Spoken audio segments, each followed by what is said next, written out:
আর যারা বেঈমান তাদের জন্য অত্যাচার বিজেপি আরো বাড়িয়েছে। এই বেঈমানদের ক্ষমা করবেন না। তারা আজকে বিজেপির দোসর হয়ে গেছে এবং তারা বলছে আমাদের বিজেপির মুখ্যমন্ত্রী পাঠিয়েছেন। তা এত ছলনা কেন?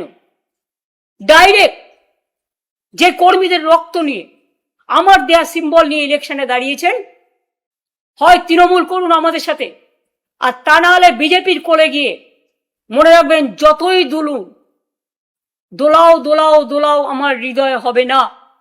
ওটা নিষ্ঠুর, ওটা পৈশাচিক, ওটা নিজের পরিবার আর সম্পত্তি বাঁচাবার জন্য অমানবিক, দানবিক। এখনো সময় আছে। বিজেপির কোলে আশ্রয় না নিয়ে নিজের ঘরে ফিরে একবার পরিবারকে প্রশ্ন করুন, একবার মানুষকে প্রশ্ন করুন। এবং যে কর্মীরা মার খেয়েছে মনে রাখবেন এরা আপনাদের জন্য একদিন রক্ত দিয়েছে, আপনাদের বুথে এজেন্ট হয়েছে, আপনাদের পোলিং এজেন্ট হয়েছে, আপনাদের কাউন্টিং এজেন্ট হয়েছে। ফিরে তাকান এই বর্বরতার দিকে।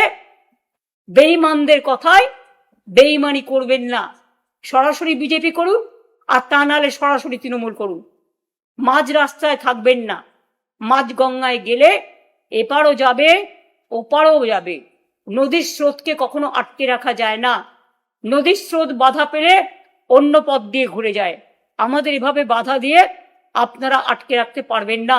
যত আপনারা অত্যাচার করবেন আমরা তত বাড়ব এবং তত ঘুরে দাঁড়াবো।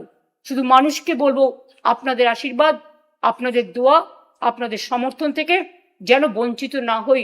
আজকে যেভাবে মেয়েদের উপর অত্যাচার হয়েছে, ছেলেদের উপর অত্যাচার হয়েছে, ওই হাজরায় আমাকেও আক্রমণ করে আমাকে জীবন মৃত্যু পায়ের ভিত্ত করা হয়েছিল। আজকে যেভাবে মেয়েদের আপনারা ফেলে পিটিয়েছেন লুম্পেনরা, বাংলার মানুষকে জবাব আপনাদের দিতে হবে। আমি মানুষের কাছে বিচার চাইছি।